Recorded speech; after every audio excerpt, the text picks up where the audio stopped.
கோவக்காய் வச்சு ஒரு சூப்பரான சைடிஷ் எப்படி பண்ணுறது அப்படின்னு பார்க்கலாம். நார்மலாக நம்ம கோவக்காய் வாங்கினோம் அப்படின்னா பொரியல் தான் செய்வோம். ஆனால் இந்த மெத்தடில் நம்ம செய்யும்போது சாப்பாடு, சப்பாத்தி, இட்லி, தோசை இப்படி எல்லாத்துக்குமே நம்ம தொட்டு சாப்பிட்டுக்கலாம். அது மட்டும் இல்லாமல் இதோட சுவையும் ரொம்ப ரொம்ப அருமையாக இருக்கும். நம்ம கோவக்காயை முதல்லையே நல்லா கழுவிட்டு இந்த மாதிரி நாலாக கட் பண்ணி எடுத்துக்கலாங்க. இந்த மாதிரி தான் நம்ம இதுக்கு கட் பண்ணி எடுத்துக்கணும். அப்போ தான் நமக்கு பார்க்குறதுக்கு ரொம்பவே நல்லாயிருக்கும், டேஸ்ட்டும் நல்லாயிருக்கும், மசாலாவும் நல்லா இறங்கும் உள்ள. அதுக்காக தான் நம்ம இந்த மெத்தடில் கட் பண்ணி எடுத்துக்கிறோம். இப்போ நான் கோவக்காய் எல்லாத்தையும் கட் பண்ணி எடுத்து வச்சுக்கிட்டேன். ஒரு பேன் எடுத்துக்கலாம். நான் இன்றைக்கி கடலை எண்ணெய் தான் யூஸ் பண்ணியிருக்கிறேன். நீங்கள் சமையலுக்காக எந்த எண்ணெய் யூஸ் பண்ணுவீங்களோ அதை யூஸ் பண்ணிக்கலாம்.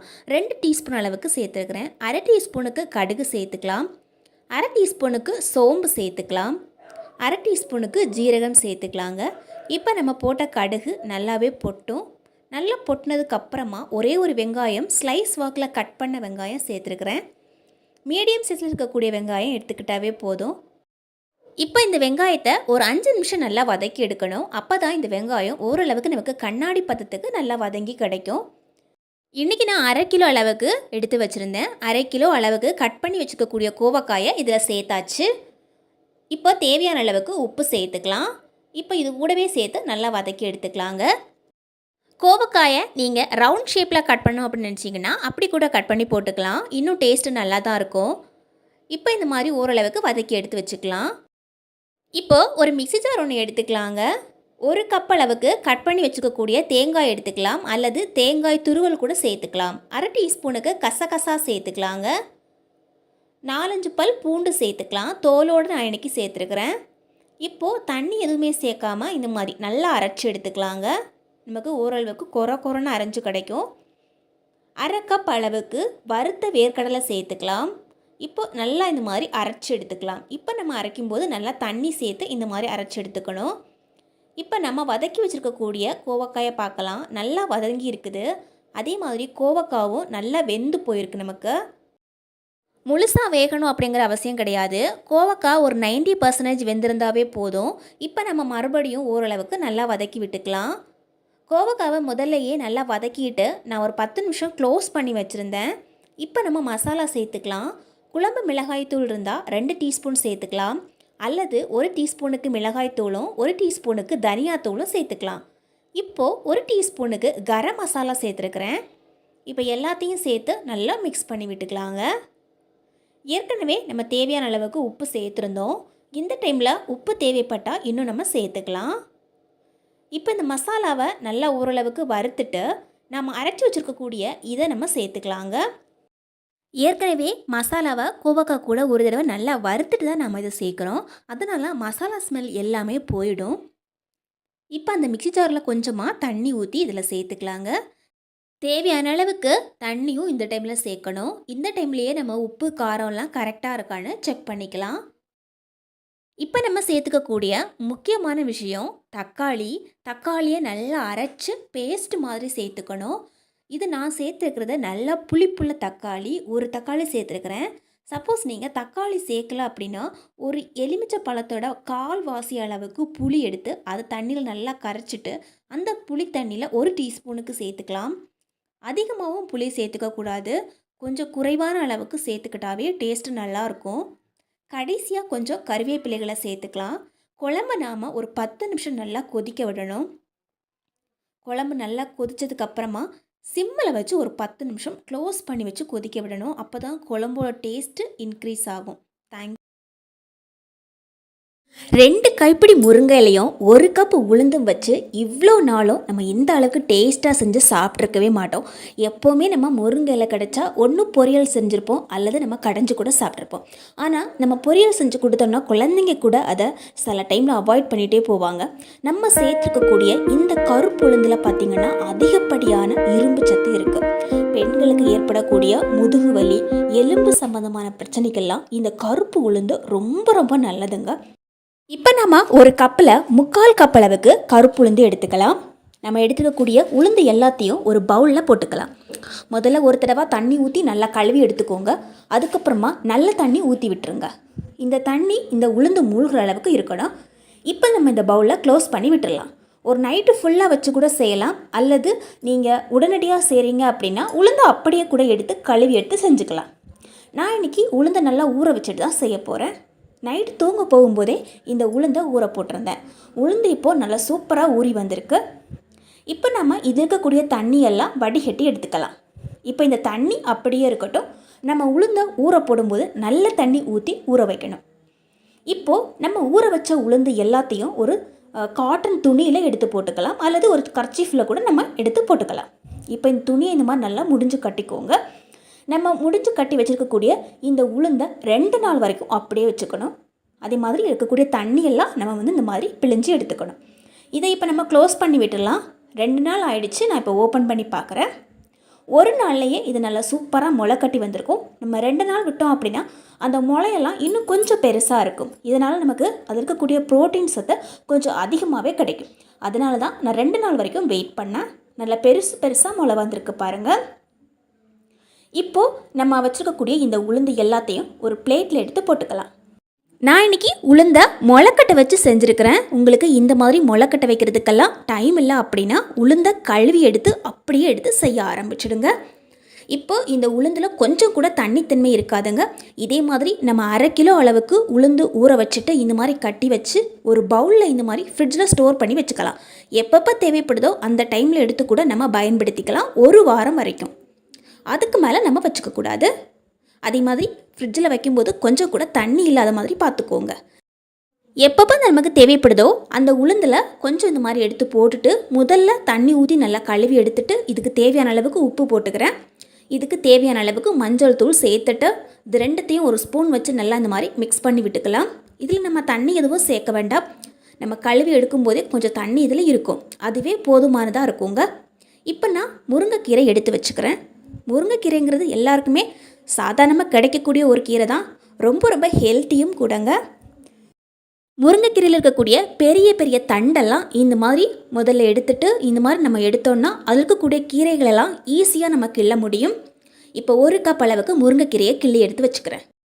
இப்போ நம்ம ஒரு பாத்திரம் வச்சுக்கலாம். இந்த பாத்திரத்தில் கொஞ்சம் தண்ணி ஊற்றி நல்லா சூடானதுக்கப்புறமா இந்த மாதிரி ஒரு பாத்திரம் அதுக்கு மேலே வச்சுட்டு நம்ம வச்சுக்கக்கூடிய இந்த உப்பு மிக்ஸ் பண்ணி வச்சுக்கக்கூடிய உளுந்து எல்லாத்தையும் இதுக்கு மேலே போட்டுக்கலாம்.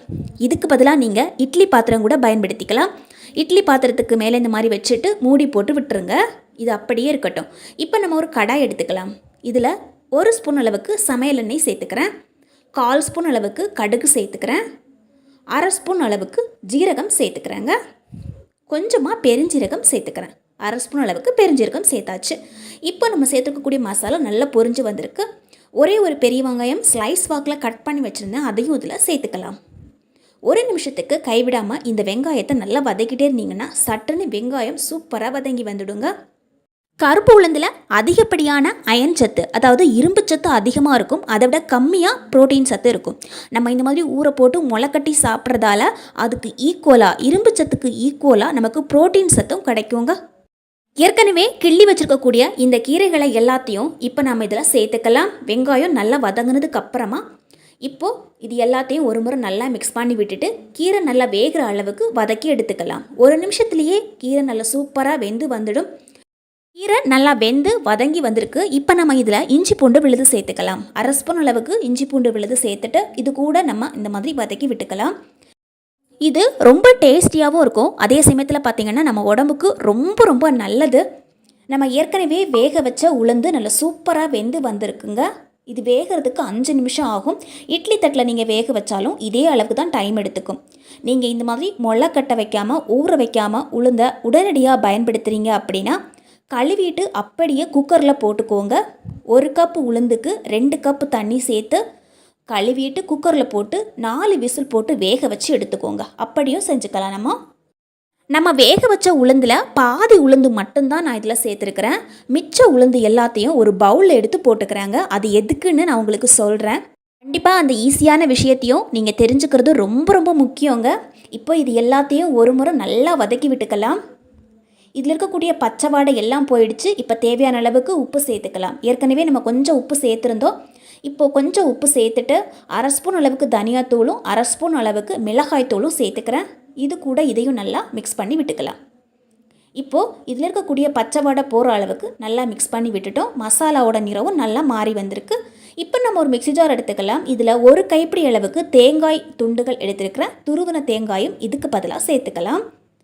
1/2 ஸ்பூன் அளவுக்கு பெருஞ்சீரகம் சேர்த்துக்கிறேங்க.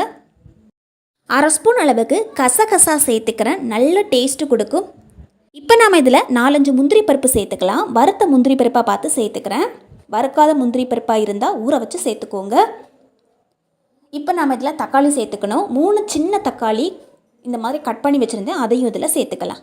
இதில் தண்ணி எதுவும் சேர்க்கவே தேவையில்லை. நம்ம அரைக்கும் போது தக்காளி இருக்கக்கூடிய தண்ணியே கரெக்டாக இருக்கும். இந்த மாதிரி பேஸ்ட்டாக அரைச்சி எடுத்துக்கோங்க. எந்த அளவுக்கு அரைக்க முடியுமோ அந்த அளவுக்கு பேஸ்ட்டாக நம்ம அரைச்சி எடுத்துக்கலாம். ஏற்கனவே நம்ம மசாலாலாம் போட்டு நல்லா பெரட்டி வச்சுருக்குறோம். அது கூட இந்த கலவையை அப்படியே நம்ம ஊற்றிக்கலாங்க. இப்போ கொஞ்சம் தண்ணி அந்த மிக்ஸி ஜாரில் ஊற்றிட்டு அதையும் நம்ம இதில் சேர்த்துக்கலாம். தேவையான அளவுக்கு உப்பு காரம் எல்லாம் இருக்கான்னு செக் பண்ணி பார்த்துட்டு இதை நம்ம மிக்ஸ் பண்ணி விட்டுக்கலாம். கீரைகள் அங்கங்கே கட்டியாக இருந்துச்சு அப்படின்னா இந்த மாதிரி கரண்டி வச்சு இந்த மாதிரி பிரித்து விட்டுருங்க. அப்போ அந்த கீரை எல்லா இடமும் நல்லா கலங்கி வந்த மாதிரி இருக்கும். நல்ல சுவையாக இருக்குங்க, நல்ல வாசனையாகவும் இருக்கும். இப்போ நம்ம இதை க்ளோஸ் பண்ணி ஒரு 5 நிமிஷத்துக்கு கொதிக்க விட்டுறலாம். நான் வந்து கொஞ்சம் வேக வச்ச உளுந்தை அப்படியே ஒரு பவுலில் போட்டு வச்சுருந்தேன்னு சொன்னேன் இல்லைங்களா. இது எதுக்குன்னா, நம்ம வேக வைக்கும்போது கொஞ்சம் உளுந்தை தனியாக இந்த மாதிரி எடுத்து வச்சோன்னா இதை நம்ம ஒரு ஸ்நாக்ஸ் மாதிரி சாப்பிட்டுக்கலாம். நம்ம சமையல் பண்ணிகிட்டு இருக்கும்போதே இதை வந்து சாப்பிட்டு முடிச்சுக்கலாம்.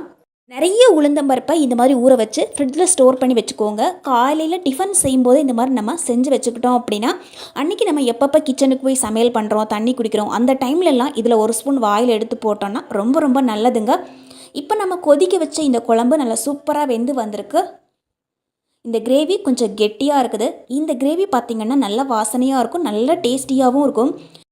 இது நாம் இட்லி, தோசை, சப்பாத்தி, சாதம் இப்படின்னு எல்லாத்துக்குமே தொட்டு சாப்பிட்லாங்க. ரொம்ப ரொம்ப சுவையான ஒரு குழம்பு. ரொம்ப ஈஸியாகவும் நம்ம ரெடி பண்ணிடலாம். எப்போவுமே நம்ம முருங்கைக்கீரையை ஒரே மாதிரி செய்யாமல் இந்த மாதிரி இந்த பருப்பு கூட வச்சு கூட இந்த அளவுக்கு ருசியான ஒரு குழம்பு செஞ்சு கொடுத்து பாருங்கள்.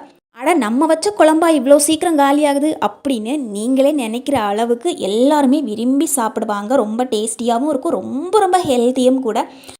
பருப்பு உளுந்தும் முருங்கைக்கீரையும் வச்சு இவ்வளோ டேஸ்டியான ஒரு குழம்பை ஒரு முறையாவது ட்ரை பண்ணி பாருங்கள். வீடியோ பிடிச்சா கண்டிப்பாக லைக் பண்ணி ஷேர் பண்ணுங்கள்.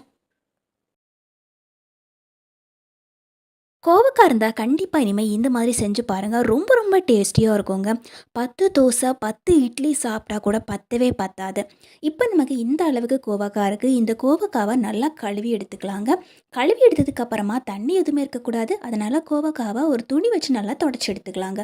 ஒரு கர்ச்சீஃப் வச்சு இந்த மாதிரி நல்லா தொடச்சி எடுத்துகிட்டு இது இருக்கக்கூடிய ஈரெல்லாம் போக வைக்கலாம். அல்லது கழுவி எடுத்துகிட்டு ஒரு பாத்திரத்தில் வச்சா போதும் நல்லா காஞ்சி கிடச்சிடும். நான் இது உடனடியாக செய்கிறதால நான் வந்து துணி வச்சு தொடச்சி எடுத்துட்டேன்.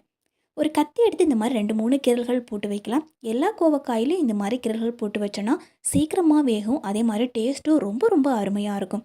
நம்ம வீட்டில் கோவக்காய் வாங்குறோன்னா எப்போவுமே ஏதாவது பொரியல் செய்வோம் அல்லது ஏதாவது குழம்பு செய்வோம். ஆனால் இந்த மாதிரி நம்ம செஞ்சு பார்த்தோன்னா ரொம்ப ரொம்ப டேஸ்டியாக இருக்குங்க.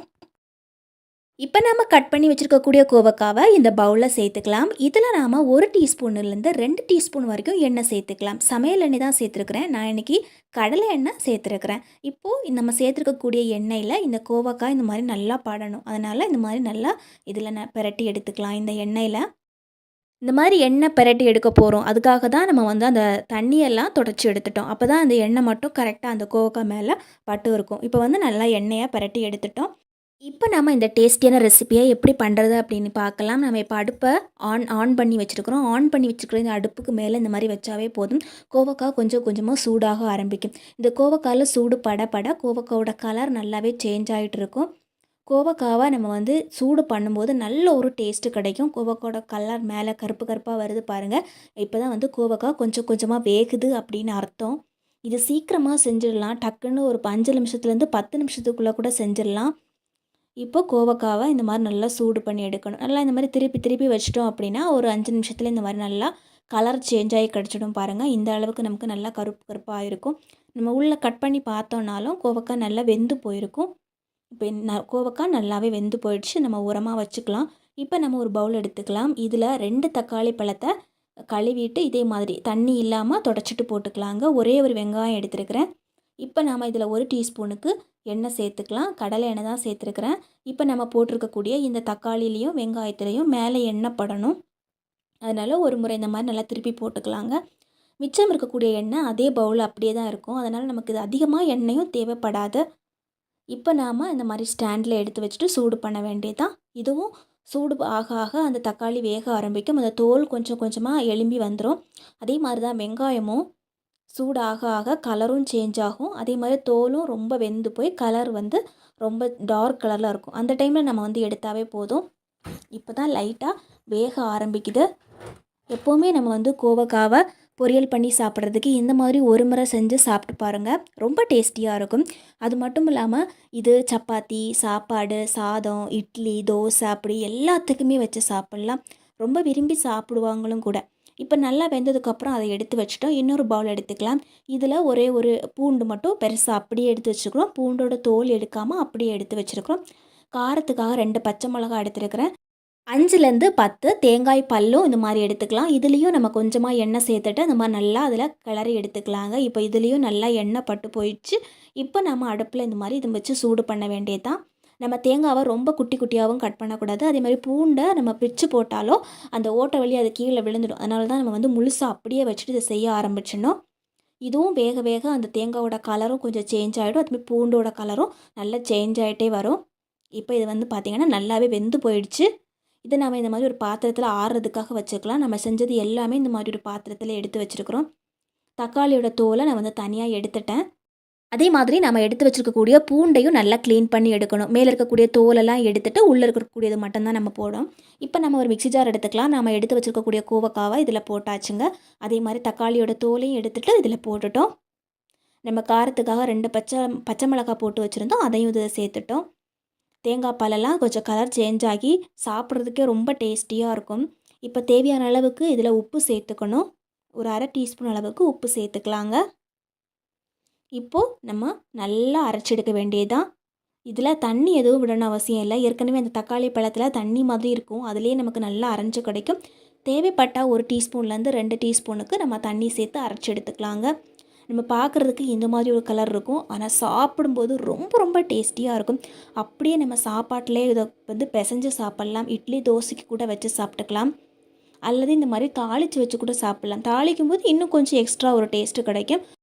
நான் இன்றைக்கி இதை தாளிச்சிருக்கிறேங்க. தாளிக்கும் போது நமக்கு இன்னொரு எக்ஸ்ட்ராவாக இதில் ஒரு ஃப்ளேவர் கிடைக்கும். அதுக்காக தான் நம்ம வந்து தாளிக்கிறோம். தாளிக்காமல் நம்ம அப்படியே கூட சாப்பிட்டுக்கலாம். இப்போது 2 நிமிஷம் இந்த மாதிரி எண்ணெயில் போட்டு வதக்கி எடுத்தோன்னா ரொம்ப ரொம்ப டேஸ்டியான ஒரு கோவக்காய் துவையல் ஈஸியாக ரெடி பண்ணியிருக்கிறோம். இப்போ நம்ம தோசை கூட, சப்பாத்தி, இட்லி, சாப்பாடு இப்படி எல்லாத்துக்கூடையும் வச்சு சாப்பிட்டுக்கலாங்க. ஒரு தடவையாவது கோவக்காய் வாங்கினீங்கன்னா இந்த மாதிரி செஞ்சு பாருங்கள். தேங்க்யூ ஃபார் வாட்சிங் ஃப்ரெண்ட்ஸ். 2 கைப்பிடி அளவுக்கு புதினா எடுத்து தண்ணியில் போட்டு வச்சுருக்குறாங்க. நம்ம எப்போவுமே புதினா யூஸ் பண்ணுறதுக்கு முன்னாடி மினிமம் நாம் வந்து ஒரு 5 மினிட்ஸாவது போட்டு வைக்கணும். நமக்கு புதினாவில் நிறைய அழுக்கு இருக்கும், நிறைய மணல் இருக்கும். இது போக வைக்கிறதுக்காக தான் நாம் இந்த மாதிரி தண்ணியில் போட்டு வச்சுருக்குறோம். இப்போது 2 நிமிஷத்துக்கு அப்புறமா நல்லா கழுவிட்டு அதுக்கப்புறமா நான் இந்த மாதிரி ஒரு பாத்திரத்தில் எடுத்து வச்சுட்டேன். புதினால 1-2 அழுகின இலைகள்லாம் இருந்தது. அதையெல்லாம் க்ளீன் பண்ணி எடுத்துட்டேன். இருந்தாலும் 1-2 இலைகள்லாம் மாட்டிகிட்டு இருக்குது. அதையும் நம்ம எடுத்து விட்டுறலாங்க. இப்போ நாம் ஒரு மிக்ஸி ஜார் எடுத்துக்கலாம். இந்த மிக்ஸி ஜாரில் நம்ம கழுவி வச்ச புதினா இலைகளை போட்டுக்கலாங்க. 1க்கு 2 முறை புதினா இலைகளை நல்லா அலசி எடுத்துருக்குறோம். அதனால் புதினா இலைகள் நல்லா க்ளீனாக இருக்குது நமக்கு இப்போது. இப்போ எல்லா புதினா இலைகளையும் இந்த மிக்ஸி ஜாருக்குள்ளே நம்ம போட்டாச்சு. இப்போ நம்ம முதல்ல போட வேண்டியது காரத்துக்காக யூஸ் பண்ணக்கூடிய மிளகாய், பச்சை மிளகாய் தான் சேர்த்துக்கணும். நான் இன்றைக்கி நல்லா காரமாக இருக்கக்கூடிய 2 பச்சை மிளகாய் சேர்த்துருக்குறேன். ஒரு சின்ன பீஸ் இஞ்சி சேர்த்துருக்குறேங்க. இப்போ நம்ம சேர்த்துக்கக்கூடிய பொருள் புளி, ஒரு சின்ன எலுமிச்சப்பழம் அளவுக்கு புளி சேர்த்துக்கலாம். வீட்டில் புதினா இலைகள் இருந்ததுன்னா கண்டிப்பாக இதை ஒரு தடவையாவது ட்ரை பண்ணி பாருங்கள். குழந்தைகள்லேருந்து பெரியவங்க வரைக்குமே ரொம்ப விரும்பி சாப்பிடுவாங்க. புதினா இலைகளை அரைக்கும் போது நம்ம 1/4 டம்ளர் அளவுக்கு தண்ணி சேர்த்து அரைக்கணும். அப்போ தான் நமக்கு இலைகள் நல்லா அரைஞ்சு கிடைக்கும். இப்போ இந்த மாதிரி அரைஞ்சு கிடச்சிருக்குது. இதை நம்ம ஓரமாக வச்சுக்கலாம். இப்போ நம்ம ஒரு கடாய் எடுத்துக்கலாம். இந்த கடாயில் 2 டீஸ்பூனுக்கு எண்ணெய் ஊற்றிக்கலாங்க. நான் இன்றைக்கி கடலை எண்ணெய் தான் சேர்த்துருக்குறேன். நீங்கள் எந்த எண்ணெய் யூஸ் பண்ணுவீங்களோ அந்த சமையல் எண்ணெய் யூஸ் பண்ணிக்கலாம். இப்போ 1 டீஸ்பூனுக்கு கடுகு சேர்த்துருக்குறேன். இப்போ கடுகு நல்லா பொட்டினதும் 1/2 டீஸ்பூனுக்கு ஜீரகம் சேர்த்துக்கலாங்க. ஜீரகமும் ஓரளவுக்கு நல்லா பொரியணும். அதுக்கப்புறமா 1/4 டீஸ்பூன் அளவுக்கு மிளகு சேர்த்துக்கலாம். மிளகு நல்லா தட்டி பவுடர் மாதிரியும் சேர்த்துக்கலாம், அல்லது இந்த மாதிரி முழுசாகவும் சேர்த்துக்கலாம். இப்போது ஒரு 10லேருந்து 15 பூண்டு சேர்த்துக்கலாங்க. பூண்டு நல்லா தோல் உரிச்சதுக்கு அப்புறமா தான் சேர்க்கணும். 1/4 டீஸ்பூனுக்கு பாசிப்பருப்பு சேர்த்துக்கலாங்க. 3 டீஸ்பூன் அளவுக்கு வேர்க்கடலைகள் சேர்த்துருக்கிறேன். வறுக்காத வேர்க்கடலைகள் 3 டீஸ்பூனுக்கு சேர்த்துருக்குறேங்க. இந்த எண்ணெயிலேயே இது நல்லா வறுபட்டுரும். ஒரு 2 முறை இந்த மாதிரி நல்லா இந்த எண்ணெயிலேயே நல்லா பிரட்டி எடுத்துக்கலாம். அப்போ தான் இந்த பூண்டும் நல்லா வேகும். அதே சமயத்தில் இந்த வேர்க்கடலையும் நல்லா வறுபட்டுரும். இந்த டைமில் ஒரு 10 முந்திரி பருப்பு எடுத்து நல்லா கீறி இந்த மாதிரி போட்டிருக்கிறேன். இன்னும் குட்டி குட்டியாக கட் பண்ணி கூட போட்டுக்கலாம். அதுவும் டேஸ்ட்டு நல்லாயிருக்கும். இந்த எண்ணெயிலேயே முந்திரி பருப்பு நல்லா வறுபட்டு கிடச்சிரும் நமக்கு. ஒரு முறை இந்த மாதிரி நல்லா வதக்கி விட்டுக்கலாங்க. நல்ல சூடாக இருக்கிறதால முந்திரி பருப்பு கூடவே சேர்ந்து அந்த வேர்க்கடலையும் நல்லா வறுந்து கிடைக்கும். எண்ணெயில் நாம் இந்த மாதிரி நல்லா வறுக்கும்போது டேஸ்ட்டு நல்லாயிருக்கும் நமக்கு. ஏற்கனவே காரத்துக்காக நம்ம கொஞ்சம் பச்சை மிளகாய் சேர்த்துருக்குறோம். இப்போ 3 வரமிளகாய் சேர்த்துருக்குறேன். கொஞ்சம் லைட்டாக தான் காரம் இருக்கும் இதில். ரொம்ப காரமாக இருந்ததுன்னா அதுக்கேற்ற மாதிரி பார்த்து சேர்த்துக்கோங்க. இப்போ ஒரு கைப்பிடி அளவுக்கு கறிவேப்பிலைகள் சேர்த்துக்கலாம். இதையும் இந்த எண்ணெயில் நல்லா இந்த மாதிரி வதக்கி விட்டுக்கலாங்க. ஒரு நிமிஷம் நல்லா வதக்கும்போது எல்லாமே நல்லா வறுபட்டுரும் நமக்கு. இப்போ நம்ம அரைச்சி வச்சுருக்கிறோம் இல்லைங்களா புதினா, அந்த புதினாவை இதில் சேர்த்துக்கலாம். முதல்ல நம்ம ஊற்றும்போது தண்ணியாக தான் இருக்கும். ஆனால் போக போக இந்த தண்ணி சீக்கிரமாக வற்றி போயிடும் நமக்கு. அதனால் பயப்படாமல் நம்ம தண்ணி ஊற்றி அரைச்சி எடுத்துக்கலாம். அதுக்காக நிறைய தண்ணியெல்லாம் நம்ம சேர்க்கக்கூடாது. கொஞ்சம் மீடியமாக ஒரு 1/4 டம்ளர் அளவுக்கு தண்ணி சேர்த்து அரைச்சிக்கலாம். இந்த எண்ணெயிலேயே ஒரு தடவை நல்லா இந்த மாதிரி வதக்கி விட்டுக்கலாங்க. இது இந்த மாதிரி நல்லா வதக்கி விட்டதுக்கு அப்புறமா இதை ஓப்பன்லேயே வச்சுக்கணும். அப்போ தான் இருக்கக்கூடிய தண்ணிகள் எல்லாம் சீக்கிரமாக வற்றி போயிடும். நம்ம க்ளோஸ் பண்ணி வச்சோன்னா நமக்கு அந்த தண்ணி சீக்கிரமாக வற்றாது. நல்லா ஹை ஃப்ளேமில் வைக்கும்போது 5 நிமிஷத்துலேயே இந்த மாதிரி நல்லா வற்றி கிடச்சிருச்சு. அதே மாதிரி அதில் இருக்கக்கூடிய பச்சை வாசனையும் எல்லாம் போயிடும் நமக்கு. நல்லா வேக வச்ச சாப்பாடை இதில் சேர்த்துக்கலாங்க. இப்போ ஃப்ரெஷ்ஷாக வேக வச்ச சாப்பாடும் சேர்த்துக்கலாம். அல்லது பழைய சாப்பாடு இருந்ததுன்னா உதிரி உதிரியாக இருந்தால் அதையும் சேர்த்துக்கலாங்க. இது குழந்தைங்களுக்கு லஞ்ச் பாக்ஸ்லேயும் கொடுத்து அனுப்பலாம். அல்லது சில வேளைகளில் நம்ம வீட்டில் சாப்பாடு நிறைய மிச்சமாயிடுச்சு அப்படின்னா மறுநாள் நம்ம இந்த மாதிரி பழைய சாப்பாடு வச்சும் செஞ்சுக்கலாம். டேஸ்ட்டு ரொம்ப அருமையாக இருக்கும். எல்லாருமே விரும்பி சாப்பிடுவாங்க. பெண்களுடைய மெட்டபாலிசத்தை இம்ப்ரூவ் பண்ணுறதுக்கும் அவங்களுக்கு முடி நல்லா வளர்ச்சி அடைகிறதுக்கும் ஸ்கின் நல்ல க்ளோவாக இருக்கிறதுக்கும் புதினா ரொம்ப ரொம்ப யூஸ்ஃபுல்லாக இருக்கும். நம்ம சாப்பிடக்கூடிய உணவுப் பொருட்களை சரியான முறையில் ஜீரணம் பண்ணுறதுக்கு புதினா ஒரு பெஸ்ட்டு இலை அப்படின்னு சொல்லலாம்.